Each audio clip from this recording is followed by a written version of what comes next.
So more about why she's in New Hampshire, specifically with Sanders today. Remember, he beat Clinton by 22 points in the primary there. And recent numbers show that some Bernie backers are still reluctant to get behind Clinton. Joining us now, Catherine Timpf, columnist for the National Review, and Leslie Marshall, a syndicated radio talk show host. Both are Fox News contributors. Great to see you both here today. Good to see you, Shannon. Okay, so let's talk about some more of these numbers. There's a Gallup poll of millennials that talks about who they could see as being a good or great president. 27% for Hillary Clinton, 12% for Trump.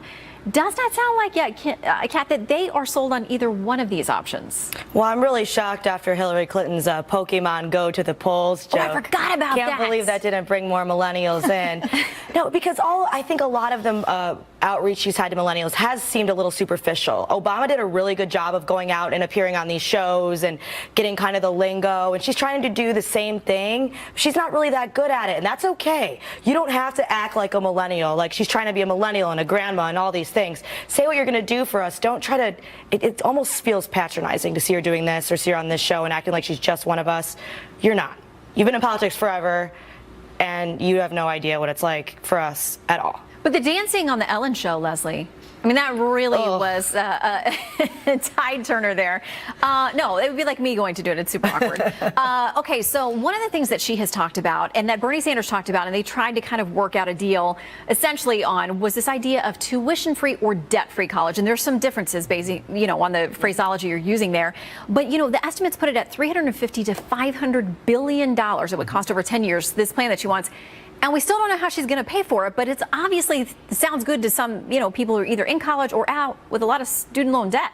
Well, we have to look at the numbers, and right now the millennials, they're beating, Gen X, they're beating baby boomers in numbers. One, are they going to come out to vote? And not just Bernie supporters, who 3 out of 4 are going to support her, but what about those strongholds have 3 issues that are most important to them. 1 is they're very pro-gun control. 2 is they want the wealthy taxed, and 3 is they want tuition-free college. They want to have some kind of a break regarding loans or not have to pay back their loans. So this is essential that she and Bernie stand side by side on this issue, because those voters that will not let go and may not come out or may vote for a Johnson or Stein, that's one of their top 3 issues. But first of all, everybody, of course, it's easy to say everybody wants the wealthy to be taxed. And when you look at how much they, the top 1% pay with respect to everybody else when it comes to taxes in this country, it's not like they're not paying taxes. I mean, by some estimates, they pay 30, 40, 50% of taxes.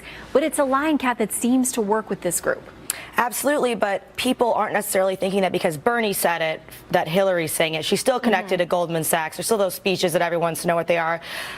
So it's not necessarily like he's going to be able to help her. I think that for some reason people just say, oh, free things, free things, free things. But with her, they don't really trust her as much, which is really funny because she really can't be progressive enough. She seems almost too conservative for a lot of these voters, these Bernie voters. I mean, and they're mad about the DNC leaks thing, too. They're taking that personally. Have you seen these Bernie supporters? I mean, they were like, Bernie, like, even if he died, they'd be like, a system's rigged, he could still win this thing. Exactly. And I met and interviewed, as you guys probably did too, many of them at the DNC convention when this leak was coming out, and they were furious. Let's talk about a little bit more of the primary results and how he did with her. Wisconsin, for example, 56% to her 43%. In Maine, again, 64 to 35%. These are not close at all. Minnesota, 61 to 38%. So along with being totally ticked off at the DNC leak, Leslie, going into the convention, many of them felt like he and his ideas and their ideas that they supported weren't really fully integrated into the platform in the way they thought it was. They told me they were furious over Tim Kaine as the VP pick. They wanted someone way more progressive. And some of these guys said they were so mad they were going to vote for Trump.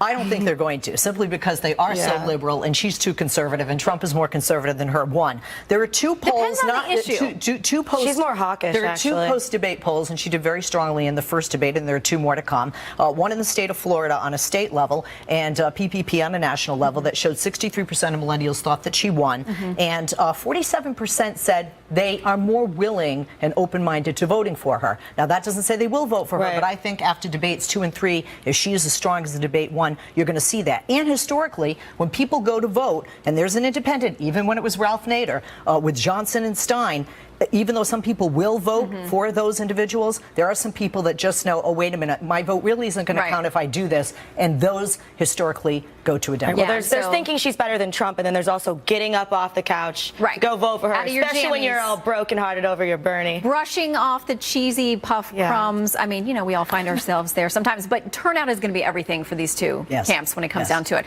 All right, great to see you both. Thanks for coming in today. Good to see you.